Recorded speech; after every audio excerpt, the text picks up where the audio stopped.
स्वयंवर में विजय प्राप्त करने के लिए लक्ष्मण को आत्मविश्वास रखने की सलाह दी गई है। यह दर्शाता है कि आत्मविश्वास सफलता की कुंजी होती है। इसके साथ वीडियो में बताया गया है कि परीक्षा के समय उत्तेजित नहीं होना चाहिए, बल्कि अपने कार्यों पर ध्यान केंद्रित करना चाहिए। यह सफलता के लिए बेहद महत्वपूर्ण है। धनुष उठाने का प्रयास और इसके महत्व को भी दर्शाया गया है, जिससे यह स्पष्ट होता है कि कठिनाइयों का सामना करने से ही असली पराक्रम का पता चलता है।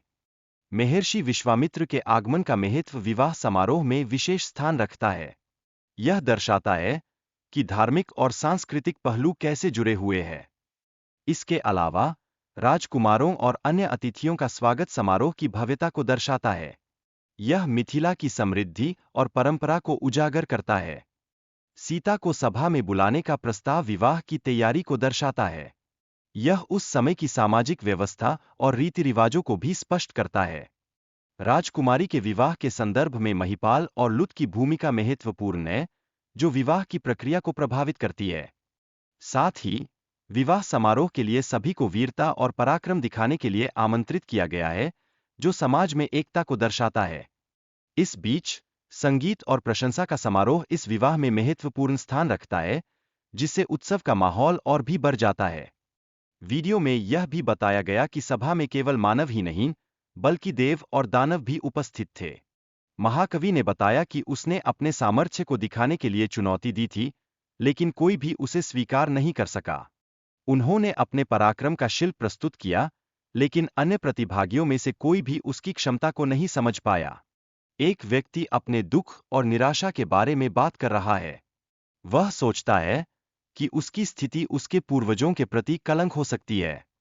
वह अपने जीवन में लक्ष्यों के प्रति समर्पण की आवश्यकता को महसूस करता है। उसके मन में अपने कर्तव्यों को निभाने की गहरी इच्छा है। इसके कारण व्यक्ति अपने आसपास की निराशा के कारणों का विश्लेषण करता है। वह आशा करता है कि लोग एक दूसरे के प्रति सहयोग और सम्मान दिखाएं। गुरुदेव को प्रणाम करते हुए भक्ति के महत्व को दर्शाया गया है। यह श्रद्धा और भक्ति का एक अद्भुत उदाहरण है। संगीत और भक्ति के कार्यक्रमों में भाग लेकर उपस्थित लोग आनंदित होते हैं। इससे समुदाय में एकता और उल्लास का संचार होता है।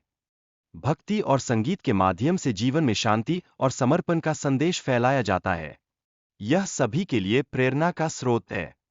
भगवान राम और लक्ष्मण ने महेंद्र पर्वत पर तपस्या की थी और शिव धनुष के टूटने की आवाज सुनकर वापस आए।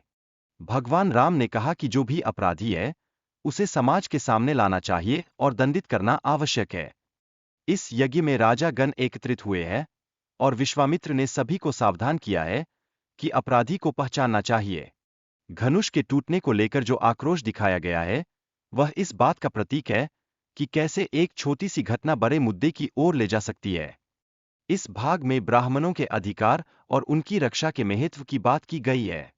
यह दिखाता है कि उनका स्थान समाज में कितना महत्वपूर्ण है। क्षत्रिय धर्म और युद्ध की आवश्यकता पर जोर दिया गया है। यह दर्शाता है कि संघर्ष हमेशा समाज में एक आवश्यक तत्व रहा है।